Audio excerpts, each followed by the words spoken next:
Hello, everybody. This is Jake Senziano, host of Jake Gino Podcast, here with my co-host, the multifamily mentor, the coach, chef, the father, six, the best-selling author, the G-Daddy, Gino Barbo. Gino, how's it going?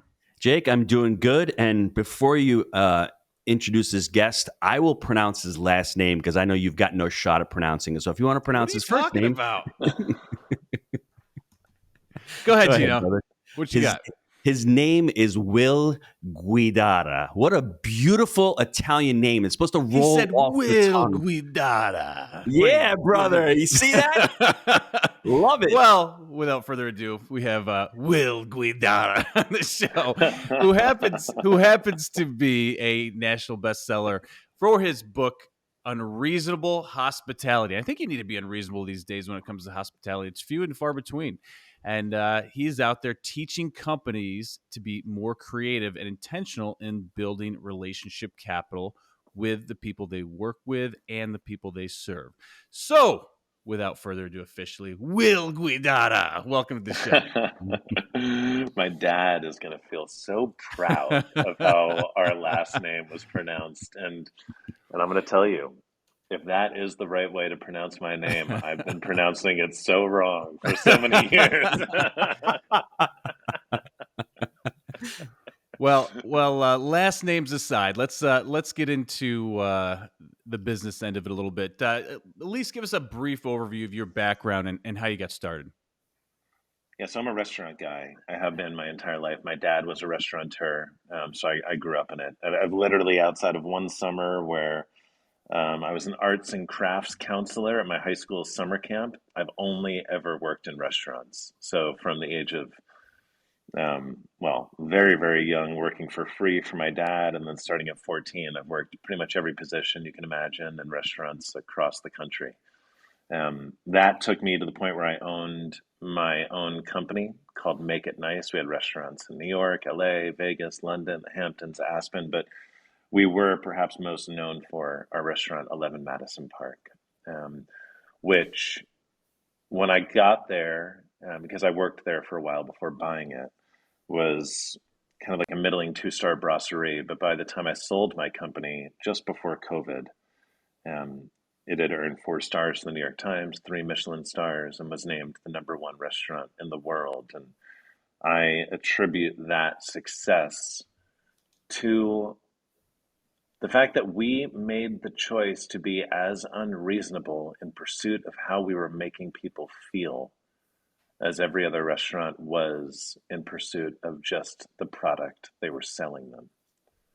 And so that's why I wrote this book, is to really kind of put that out into the world, that hospitality and choosing to be relentless in your pursuit of it is an unfair competitive advantage for any company across discipline that decides to make it a priority.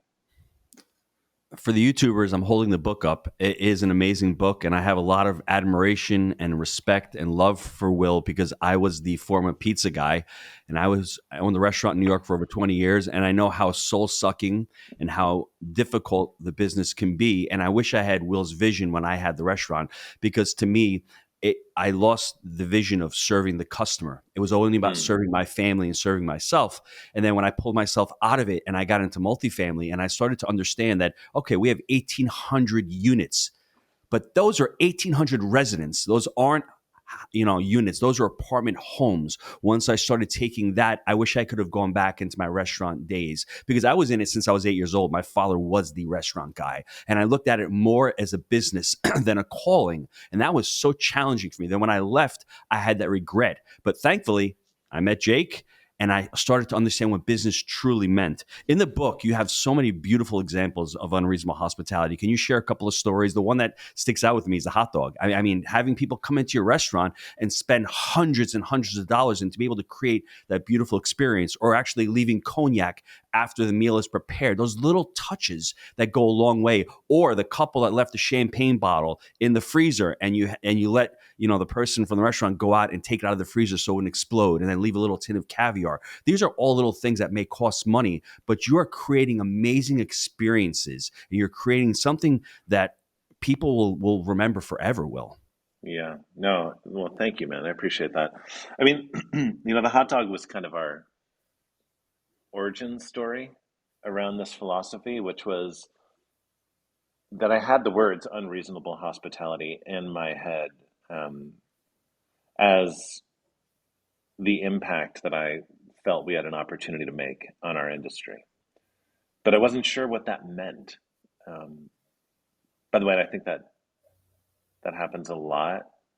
At least for me, I think too many people spend so much time trying to perfectly articulate a goal that they never start pursuing anything. I think if you have an idea and you feel enough of a connection to it, you need to trust in the fact that as you pursue it, it will reveal itself to you along the way. And so I had this idea of unreasonable hospitality in my head, and we were pursuing it and not quite finding it. And then one day, and this has become kind of the famous story from the book, I was in the dining room helping out the servers. I was clearing appetizers from a table of 4 foodies. They were on vacation to New York.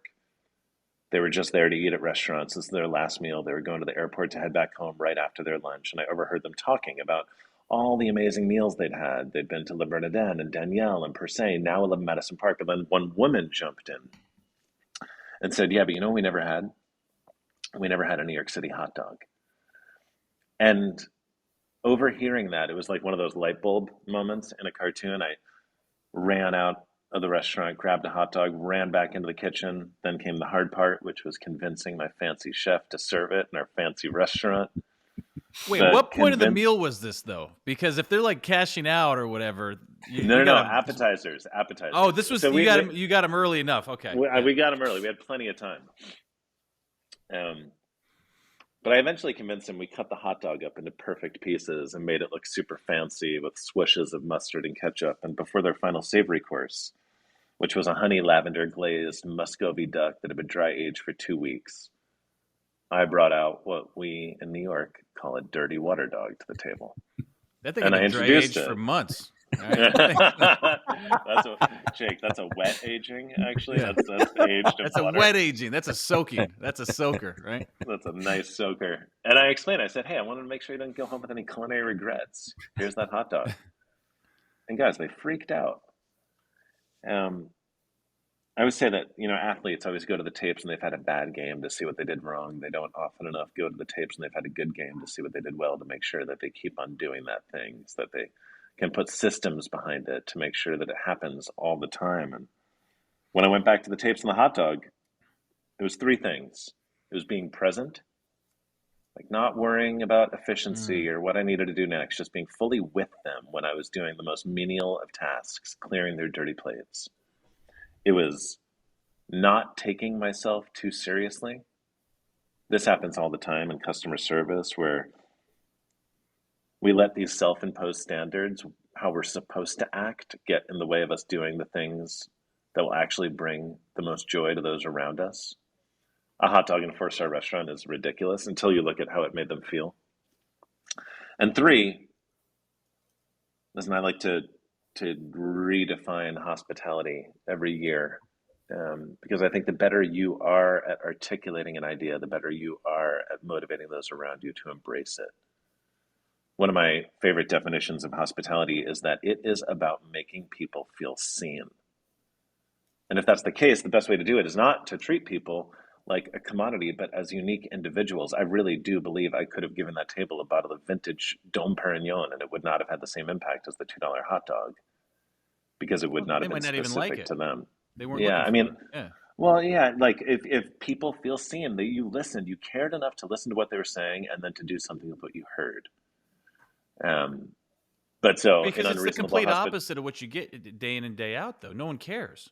The constant feeling you get from interacting with businesses and societies that no one gives a shit. And so that's why it's so unique and stands out. Well, and everyone just digs into the same toolkit. Yeah. And it like reinforces this belief system that in unreasonable hospitality, one size fits one. The best gestures are bespoke to the person receiving them. Mm-hmm. And so Gino, you talk about all these different things we did. That's just because I put a system behind the hot dog. And I gave my team the permission and the resources to do the same thing. We added a position to the restaurant. We called it the Dreamweaver, named after the iconic song by Gary Wright, which was playing the first time I French kissed a girl back in the day. Watching Wayne's World. Yeah, exactly.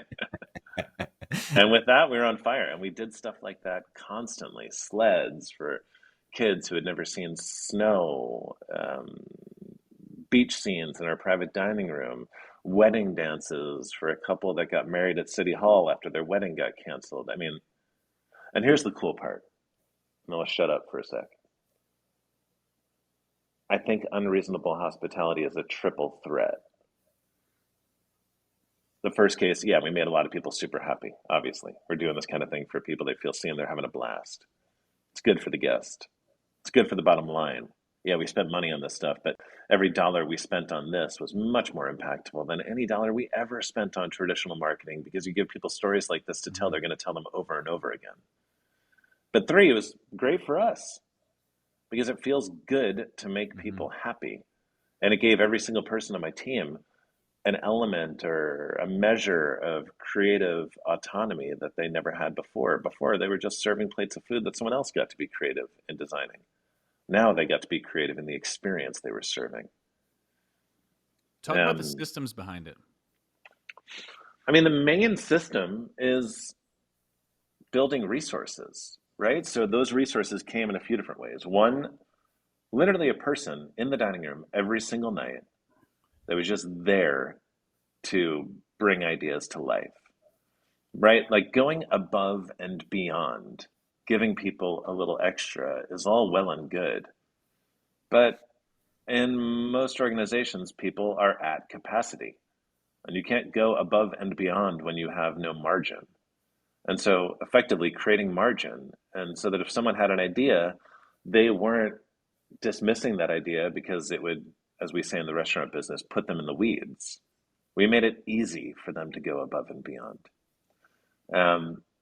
It also involved resources in the form of a toolkit.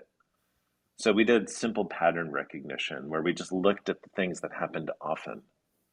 And if you can identify the recurring moments, the patterns in your business, not the things that happen every day for every one of your customers, but the things that happen once a week, once a month. If you can identify those and then in advance with some creativity and intention, decide how you'll respond. If necessary, invest a little money in building whatever assets you need to respond. Then you make it lightning fast and extraordinarily easy for your team to deploy those things. An example, I told you those guests were on their way to the airport right after their meal. That was a thing that happened a lot at our restaurant. Probably once every 2 weeks, someone was dining there on their way to the airport. And so once you identify that pattern, we made these beautiful boxes. We worked with a graphic designer. They said 11 Madison Park airplane food. Anytime we knew someone was going to the airport, we would just give them one of those boxes filled with delicious foods that they could eat well on the plane. It wasn't less special for the person receiving it because some other people had gotten it before. It was still specific to them in that moment and remarkably easy to deploy. You didn't have to run outside to get a hot dog. Those would be the two most probably impactful systems. Will, how do you see AI affecting hospitality? Because it's an efficient thing. You're taking the human out of it, but you're taking the human out of it and you're taking that connection out of it.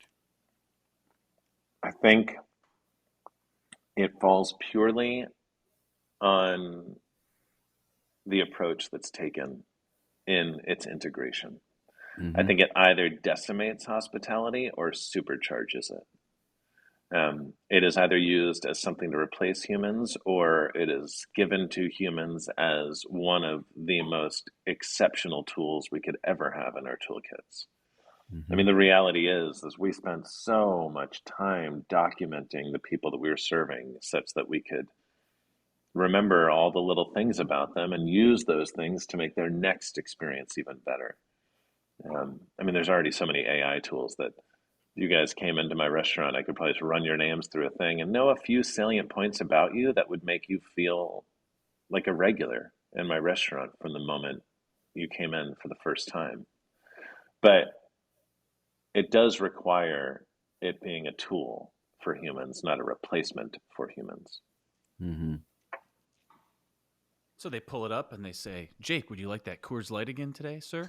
Oh, that would be lovely. That'd be great.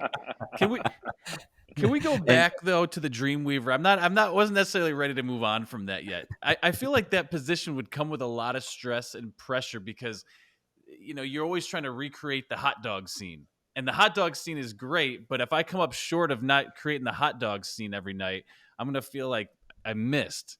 And it's almost like you're trying to create that spectacular moment every night, and it's that kind of level of creativity can be challenging. Well, I would say two things. First, just a matter of logistics here. It's not the Dreamweaver's responsibility to come up with all these ideas, right? They're one Dreamweaver in an entire dining room. Yeah. It's the person. If I'm your server, I'm the one spending time with you. I'm the one present with you. It's up to me to figure out what would make your experience more special. The Dreamweaver is just there to execute. Yeah. On my behalf. That's fair. And so everything does not sit on one person's shoulders because no individual has endless creative bandwidth. Like going around listening to the table. What do you say? Yeah. What do you exactly. say? Yeah. That's not creepy. And that's creepy, as opposed to me just being present as I engage you in conversation. Hey, Dreamweaver, I got an idea. Come on over here, man. I could be a part of this real quick. I mean, the other thing is that a big gesture isn't right for everyone. Mm-hmm. And sometimes unreasonable hospitality is just leaving people alone. Right. And so it's not always about more is more. The entire thesis is that more thoughtful is more. But the real thing, like when you develop this kind of culture, the environment becomes electric and you can feel the energy and enthusiasm overflowing in every single person that works there. And so even if you come in and you don't get some sort of crazy hot dog gesture, the service and hospitality you receive is going to be so much greater because it is happening in the room around you. There's an infectiousness when it comes to thoughtfulness and generosity that can be felt by everyone, even if you're not directly on the receiving end of some wild and crazy thing. Will, this may seem like a pretty obvious question and answer to you and to Jake, but how do you train people to be more present? Because it's a lot difficult for the younger generation because we're always being bombarded by messages and there's always noise going around, and just trying to be silent and just trying to listen to somebody and trying to be in that conversation. How would you train somebody to do that? Well, I think that we talk in business too often about training and not nearly enough about encouraging. I've found in my experience that it's much easier to encourage good behavior than train it. And how you encourage it is through affirmation and through criticism, right? Like helping people do something once. Like, I believe the moment you do one of these gestures for someone and you feel that surge of energy that comes from seeing the look on someone else's face when they receive a gift you're responsible for giving them, that very quickly becomes an addiction, something you want another hit of that feeling. And so if you can help people, to go too far down this metaphor, get their first taste, right? Then it starts to become self-perpetuating, and then your role is just to teach them how to be better at achieving it. But if I just like sit in a training manual, tell you this, as opposed to just like speaking very, very passionately about it and remembering that as a leader, your role is to let your energy impact those around you, not the other way around. And if you talk about something with passion and enthusiasm enough, it becomes on its own infectious. And it just becomes a flywheel, right? Speaking with passion, helping people get there once they have their first taste, encouraging them and showing them how to do it more often. And when it comes to behaviors that you're trying to get people to embody, this is one of the lighter lifts, because anything that feels good when you finally go to do it is a lot easier to feel motivated to want to do again. This sounds Jake, this sounds like this would be a core value, though. Being present is one of those 5 core values that that your company would embrace. I mean, that's one of the ways. And like you said, it becomes your mission to live through those core values. So I'm sorry, Jake, go ahead. No, I was going to say let's have him evaluate the percent repaired thing that we came up with last week. So had an epiphany, and in our space, it's very common for teams to talk about percent occupied, right? The occupancy of the apartment complex, right? It's just something everyone knows, and everyone's like, oh, where's your occupancy? It's just industry lingo that I'm sure you're familiar with as well. Yeah. And for ourselves, is we're trying to create quality homes and quality service for our residents. That's the mission that we're on.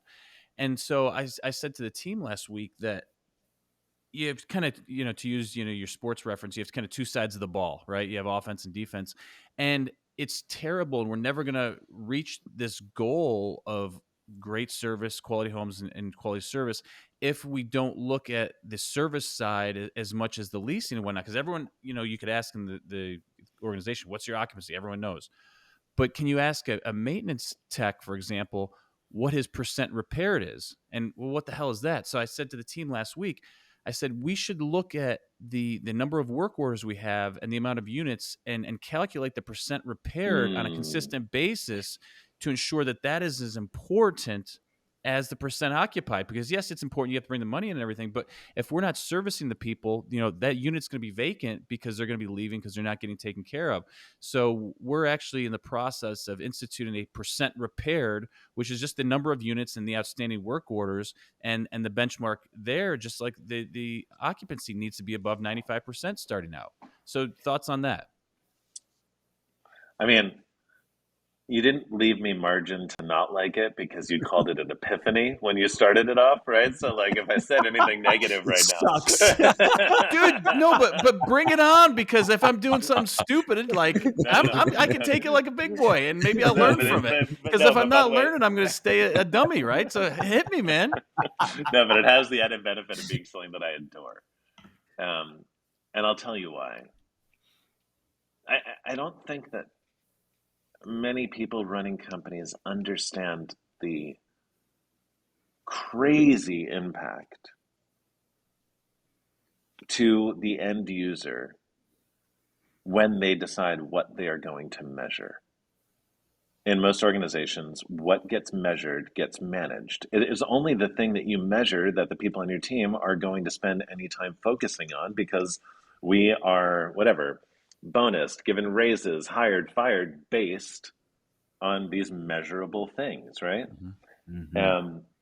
And so, yeah, if the only thing you're measuring is occupancy, that's going to be the only thing that people actually genuinely really care about.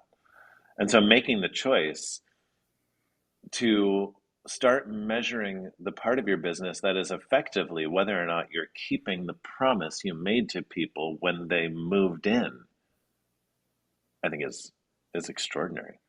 Never heard of it, though. And obviously rentals and apartments have been around for years, but never heard anyone say this. And I'm like, this needs to be as important, if not more important, than your occupancy. And the sad part, I would say more important. Yeah, I think you're right, more important, because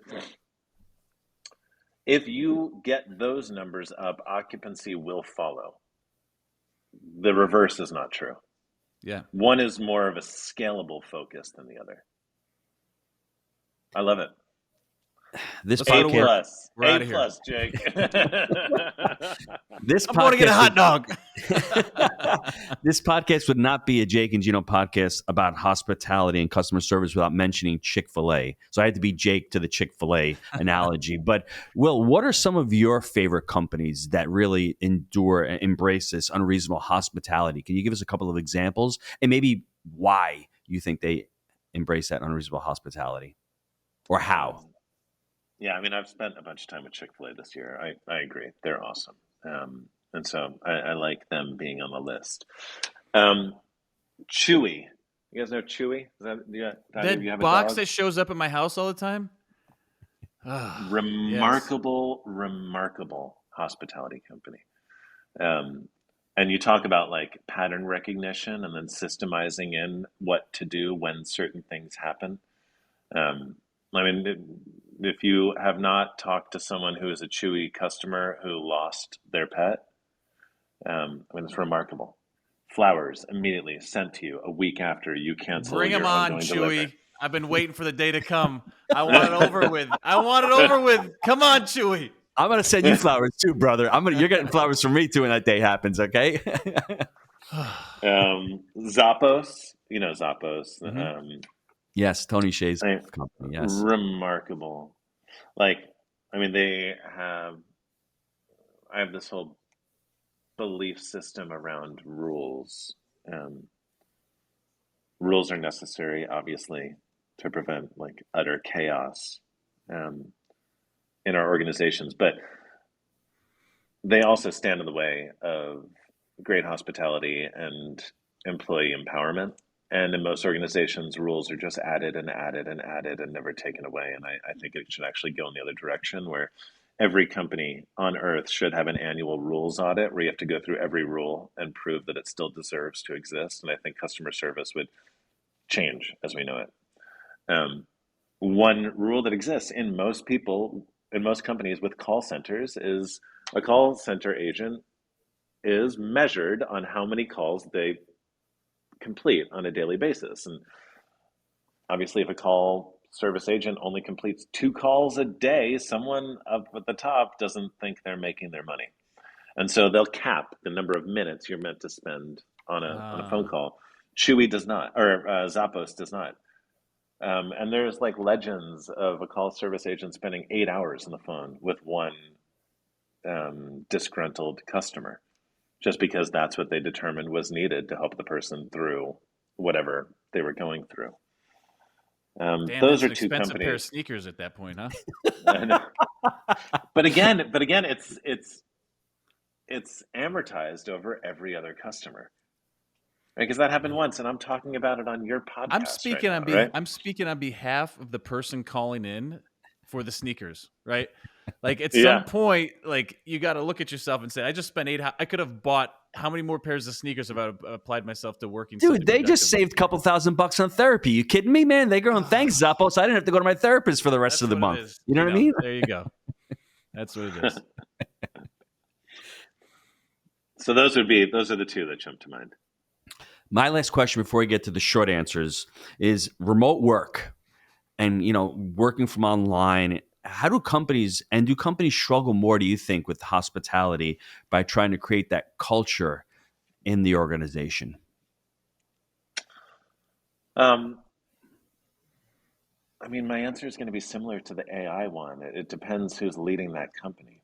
Mm-hmm. The reality is what it means to be a great leader has changed many, many times over the course of history, right? Back in the day, like a great leader was just the person with the confidence and conviction to say to people, this is where we're going. And people crave leadership. And so they would follow. And then eventually that was no longer enough. People wanted to be told where they were going and inspired why they should want to go there. And so a great leader was the person that delivered the what and the why, right? And then that was no longer enough because people want to feel some sense of ownership in where they're going. And so people wanted to be told what we're doing, why we should want to do that, and to feel invited to the table, even in the smallest of ways, to determine how they were going to do that together. Mm-hmm. In this new remote hybrid workplace, that's not even enough anymore. Because the sense of community within a team that is required to unlock their collective creativity and capacity, it doesn't happen organically like it once did around the proverbial water cooler or after work during happy hour. The leader now needs to create the conditions for that sense of connection with intention. And that can be done remotely. You can do things on a Zoom or whatever, but it just requires the leader being a good host and hosting their people such that they develop the kind of trusting bonds that unlocks their ability to do things that are great. Listen, I don't think there's ever going to be a world where us connecting in this way would replace how much closer we would feel to one another if we were doing this in the same room. But you can get pretty far down the line if you approach it in the right way. Mm-hmm. All right, gang, let's take a quick time out to hear from our sponsor. Now, we have had a great run in multifamily, going from 0 units to over $250 million in assets. That's over 2,000 apartment deals that we've been able to purchase through our framework, buy right, manage right, and finance right. Now, Jake and I, we created the Jake and Gino community back in 2015. We launched our first book, Will Guidara Profits. And since then, our students have closed over 60,000 units. That's over $4 billion in assets they've been able to close over the last 6 years. And that's why this community has been so successful. We call it results-based education, and we pour back into the community everything that we've learned on our journey from 0 to 2,000 units and all our systems and scale that we use on our very own property management and investing companies. Jake, I love that. It's not just education, it's implementation. So what I want you to do, click on that link down below, apply to work with our team, see how we can help you on your journey in multifamily. All right, we're back. It caught my ear early on. You said you were able to sell your restaurant right before COVID. That had to be a blessing, and I would just love to hear you speak to that a little bit. Yeah, man. I mean, wild timing, not due to some prescient knowledge of the world's pending You knew. collapse. I am patient zero. No, it just worked out that way. And I feel grateful that it did. So Gino and yourself both sold your restaurants right at the beginning of 2020. So congratulations, both of you guys. You dodged a bullet by the skin of your teeth. I'll just leave it at that. There you go, Gino. I didn't know that. Congratulations. Yeah, we opened the restaurant in 1994. I left in the year 2016 to go full-time into real estate with Jake. My brother still had it. And in February of 2020, we sold.